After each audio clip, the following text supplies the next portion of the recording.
Welcome, everyone. This is another dark day in our city. A bright, beautiful light has been taken from us. A child dead by gun violence. A child the age of my grandchildren. Makenzi Ridley had just graduated high school 3 weeks ago. Her family tells us she had multiple college offers and had accepted a scholarship to attend Wilberforce University this fall. She volunteered at soup kitchens. She was an artist and an entrepreneur. She had everything in the world to look forward to. And today, all of that, her dreams, her possibilities, her potential, all gone. We say young people are our future, and it's true. But Makenzi Ridley and too many other young children in our city haven't even had a chance to step into their futures. And for what? An argument, a grudge, or personal beef? A coward with a gun? Unacceptable. This is not who we are. This is not who we want to be. We are doing everything we can to bring to justice those responsible for this senseless killing. I am pleading with the public to help our officers with information and to stand with us against these unconscionable acts of violence. Now I'd like to introduce the Honorable Mayor Andrew J. Ginther. Thank you.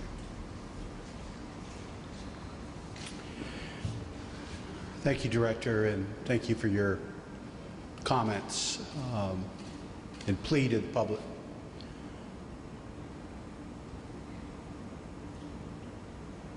Some of the most difficult conversations you have as a mayor is with the families who've lost a loved one, particularly a child, a beautiful, brilliant child.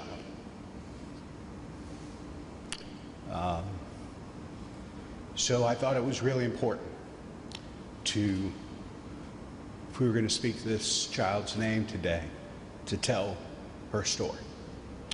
And not just what her family has lost, but what this community has lost.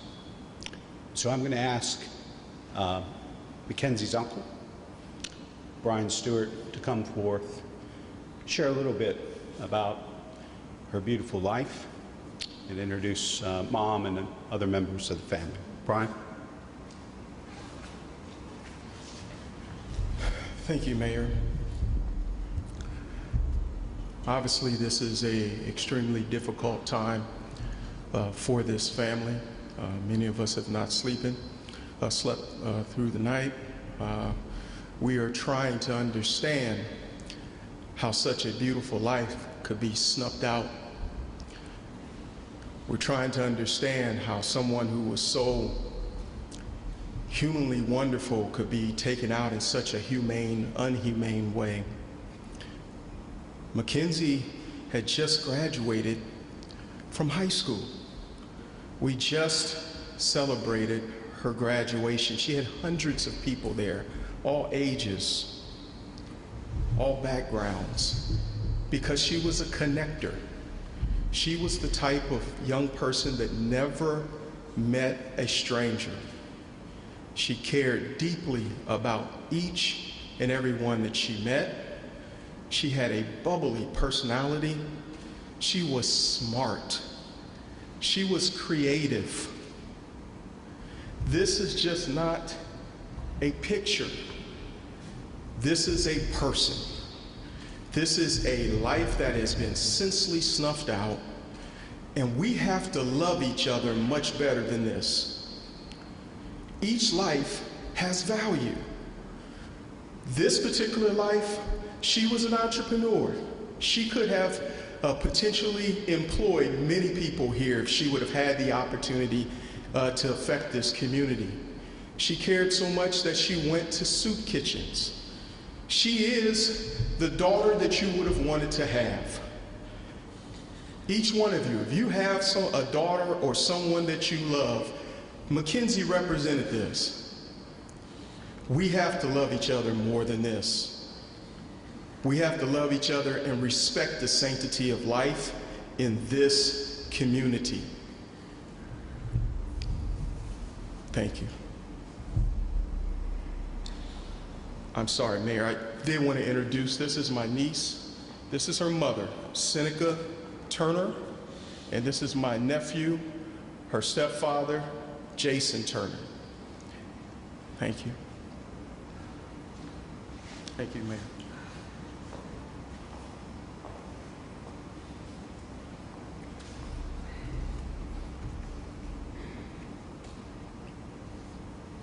Thank you, Bryant. And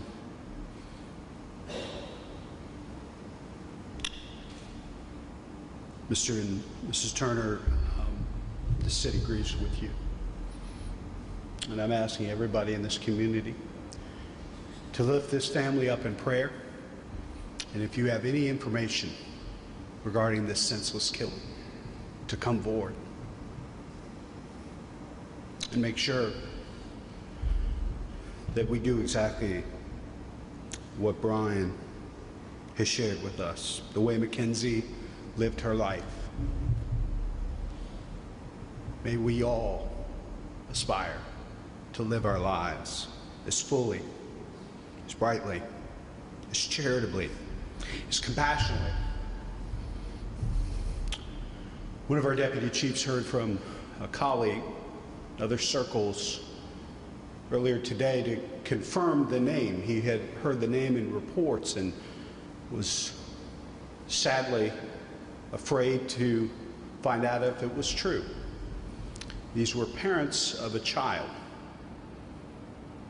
who was in school with Makenzi several years ago. This little girl was being bullied. And the only person that stood up for this little girl was Makenzi.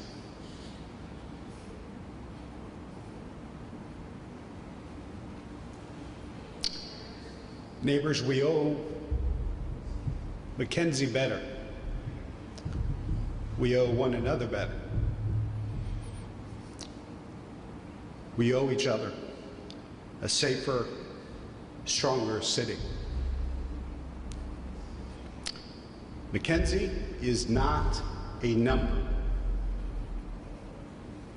She's a beautiful and beloved child of God that made a huge impact in every life she touched.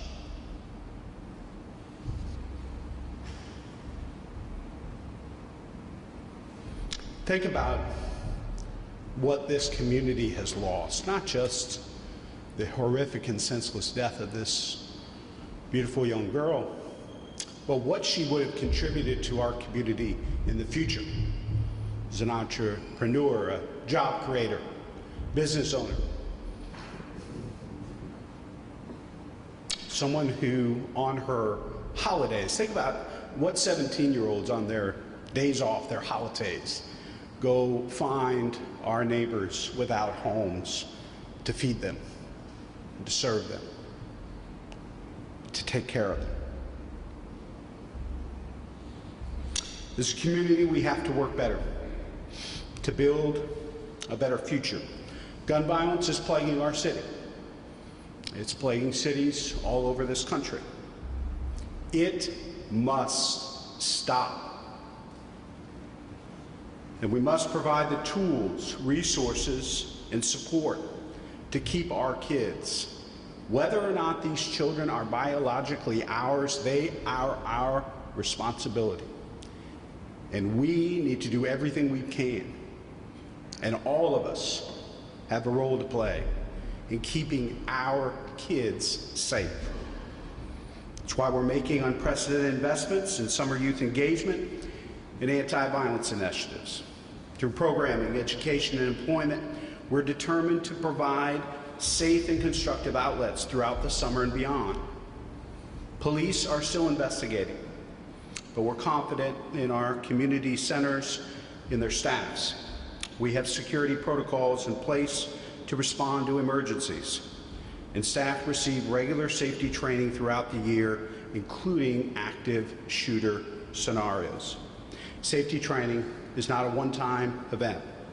We do it consistently and persistently, knowing just how important it is that our residents trust us to keep them safe.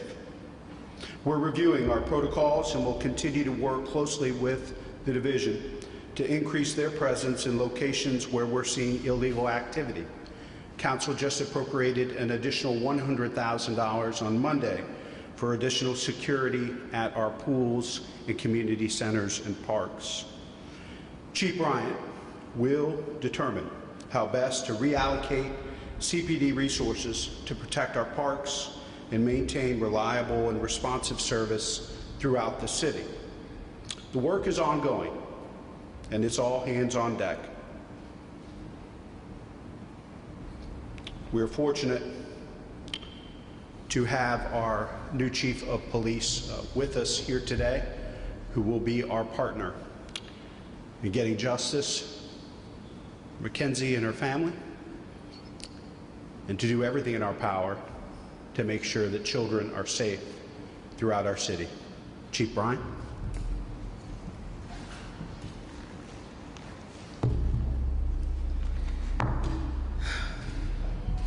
Good afternoon. Today is my first day on this job, and today is a grim reminder for me of what this job really means and what this badge means, and our commitment, CDP, our commitment to this community. This hit me hard. Makenzi, this young lady, was doing what all young people should be doing, enjoying her summer. She just finished a labor of love and finishing high school. She was on her way to college. She was at a park enjoying herself with other young people. There were over 100 kids there. They were having fun. And then someone decided to come and disrupt that fun with gun violence. This senseless act of gun violence has to stop. We cannot continue to allow our young people, our residents, our community members to be affected by this gun violence. Look at this family. This young lady was loved. She had such a bright future. And it was just taken away, just like that. It hit me hard because I'm a mother and I feel your pain. But what I will tell you is that we will not stop. We're going to do everything in our power to ensure that we stop this violence. We're going to do everything in our power to ensure that we allocate the amount of resources that we need to make our communities safe, to allow our children to be able to go to parks and enjoy these parks. I can't even begin to tell you how affected I was today. This was supposed to be a day of excitement and joy for me coming on this job, but all I feel is heartbreak right now. Heartbreak for this family. Heartbreak for Makenzi. It's our job to find the person, the people responsible for this, and we're going to do that. We already talked about everything that she meant to this community, everything she meant to her family. What we know that there are multiple people responsible for this. That's what we know. I'm asking anyone that has any information to come forward. If you have any information, we're asking that you call the detectives at 614-645-4730. Again, that number, 614-645-4730. No matter how small or insignificant you think the information you have is, it can help us to solve this crime. So please, look at this family, her picture. Look at this young lady. This is somebody's daughter, somebody's sister, somebody's niece. If this was your family, you would want justice. I'm asking you come forward with information, and please call us and let us know so that we can bring this family some justice. Thank you.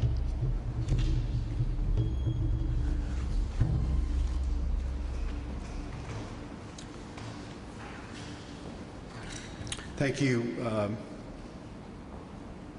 Chief Bryant, and I want to give an opportunity to Mr. Stewart and to the Turners, if you all would, want to take a seat, or if you're all ready to leave. I know I'm going to take some questions here, and I'll answer any and every question they have. That may take a little while, and I don't want to.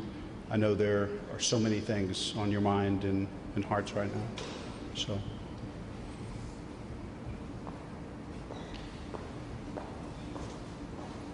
We'll continue praying for the family. God bless. Happy to take any questions. Yes, Lacey.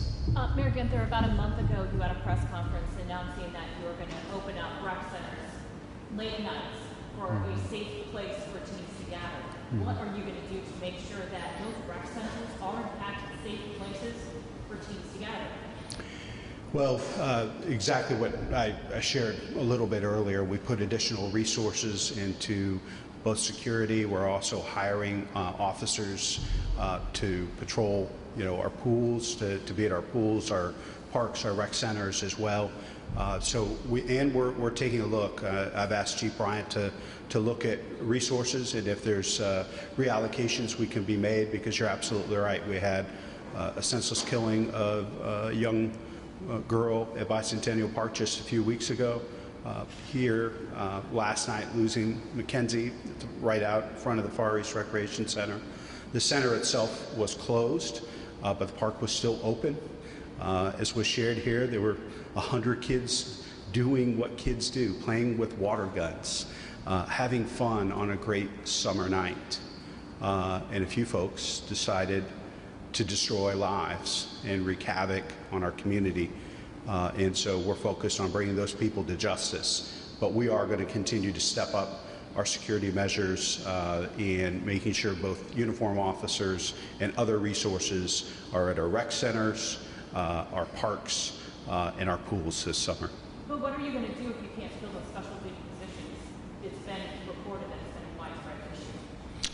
Well, I think that it's an issue in general. There are many, especially younger officers, that are working less special duty than maybe in generations past, and so we'll bring additional resources to the table, whether it be private security or other law enforcement agencies, to make sure that we have appropriate coverage and that our pools, parks, and centers are safe this summer.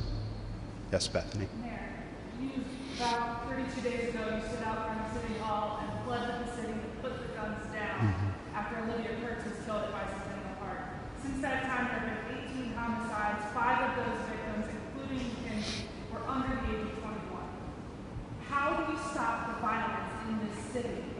Besides from giving jobs to people, opening rec centers, all of the things we talked about, how do we get the guns to actually be put down? Well, I think it has to be the comprehensive approach that we've talked about. And we didn't get here overnight, and we're not going to solve this overnight.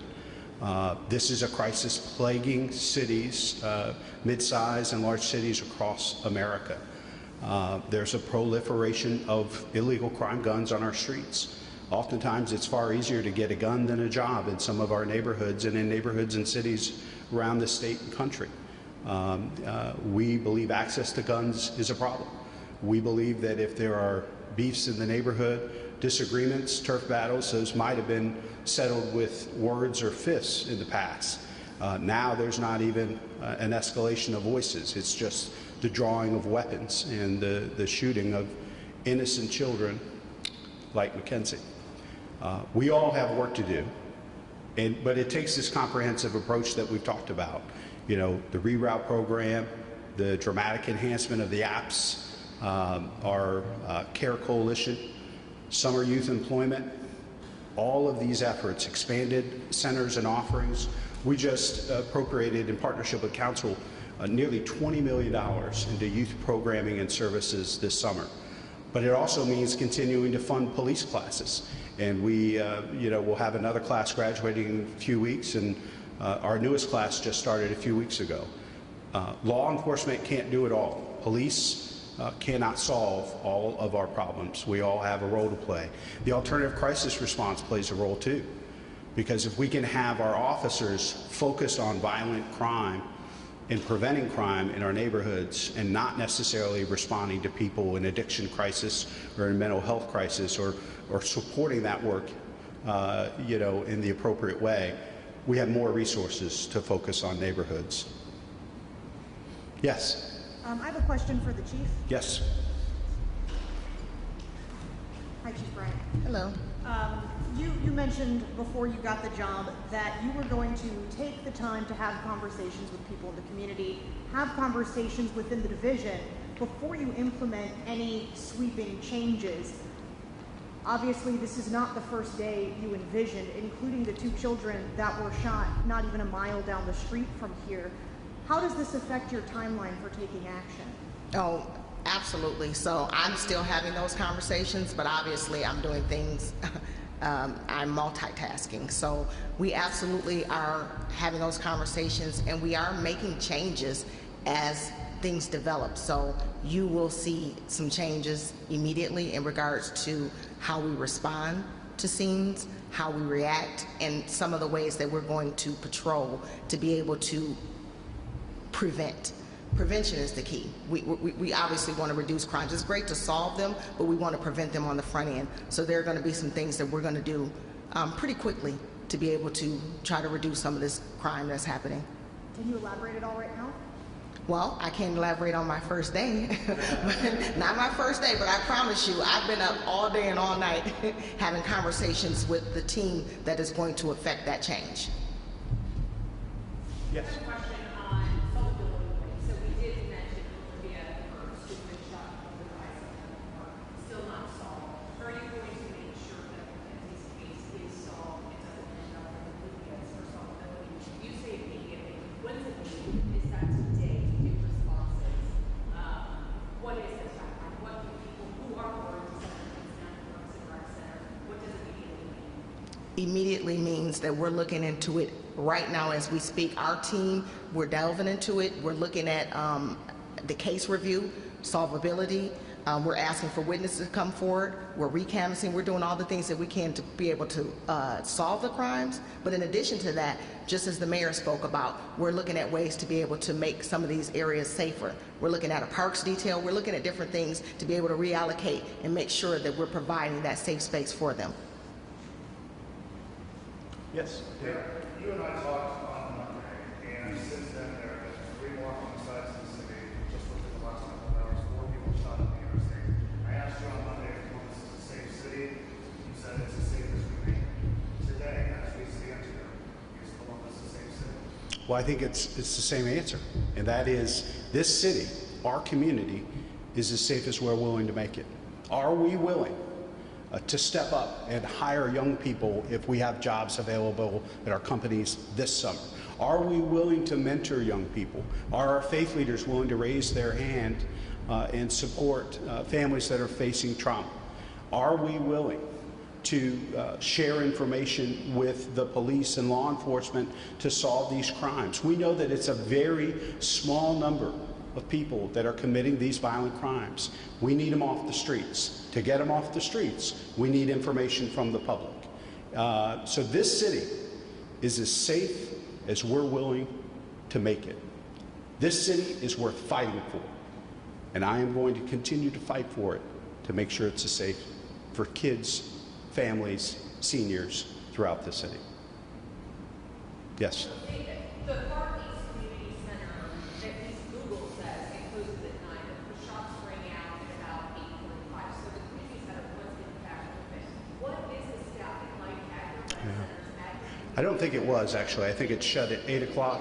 Is that correct? So might be wrong on the website, but yeah. But staffing wise, I think, I spoke to all of the protocols, security protocols, the security training that Rec and Park staff go through. We're putting additional security resources, both uniform officers, folks working special duty, potentially private security where necessary, and we're going to work with other law enforcement organizations to see if they would be willing to do this. Obviously, we're making this unprecedented investment in summer. We have to make sure that our parks, our rec centers, our pools are safe places for our kids to be. When can you guarantee those actual security bodies will be at these places? I think certainly in the next couple of days. We've been hiring for some time and putting those security measures in place. Obviously, we're going to review everything and see if there are additional resources that are needed in addition to the $100,000 that council appropriated Monday evening. Yes. You mentioned that there are around 100 kids there in the park just during the time. Do you know if this was a planned event or not, or was this just traditional usually? Chief, I think at this point, do you want to speak to that, Chief? So the understanding is that this was a pop-up event. So it was not something that was planned way ahead of time. It was shared on social media, and it was one of those things that happened fairly quickly. With regard to the shooting last night, are there any suspects, or is there any suspect description on it? Well, at this time, we don't have any suspect description that we can share, but we're absolutely looking at all avenues, and witnesses are coming forward. So we're fairly confident that we'll have some information very soon. Chief, I was hoping to get a chance to ask you about your priorities on your first day, given the last 12 to 24 hours. I wonder now what's going through your head as you have a teenager who is killed outside of rec center, and you have 4 people who were shot, 2 children in a car. That is my priority. My priority clearly right now, today, is addressing the violent crime and trying to make sure that we ensure that our children have a safe summer. But I have dual priorities. But that's absolutely right now, as we speak today, my priority. So what was going through your mind when you heard about both the teen killed and the children shot? I was enraged and devastated. Chief, I did talk to CPD administration a month or so ago in regards to school resource officers, in regards to the youth service unit that has not been on the ground yet, waiting for a new chief. Do you think Columbus police are doing enough to combat youth crime right now? And do you think that was a very tough time that those programs are in limbo, were in limbo, waiting for the new chief? I think, unfortunately, with COVID and a lot of the things that happened, a lot of things got put on the back burner that probably could have been launched. But again, children weren't even in school at the time. A lot of things have changed. So I can't speak to whether or not they're doing enough because I just got here. Today is my first day. But what I can tell you is they are absolutely committed. We're committed as a team to making sure that we do everything moving forward. Mayor, I have a question for you. Do you know if there were cameras on the community center, if they were rolling, if they may have caught any of this event? And obviously that was an issue on the Bicentennial Park Street. Yeah, and I know there was some misinformation around Bicentennial Park as well, because the cameras actually were working and we were able to recover footage. We just weren't able to get it immediately. My understanding, Mel, is that there is footage, but it did not capture the shooting or the incident. Is that correct, Sergeant? And Mel? Yep. Is that something maybe the city needs to look into, is adding more cameras in these public spaces? Certainly, we'll consider that, and that's why we're going to listen to, law enforcement professionals, security professionals, but certainly that's something we'll talk to Chief Bryant about. We are actually contemplating a capital budget right now and still may be able to make some changes and amendments, and if that's something that the chief and our Recreation and Parks Department determine as a priority, I'll go to council and see that it's resourced. Obviously, you've added more money to expand ShotSpotter, but I was wondering, weighing the options of ShotSpotter versus cameras, or adding both of them.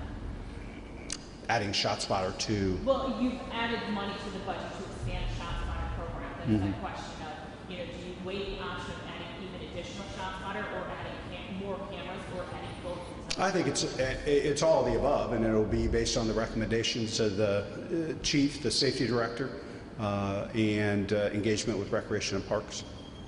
Mayor, you talked about holding people accountable and keeping them in jail.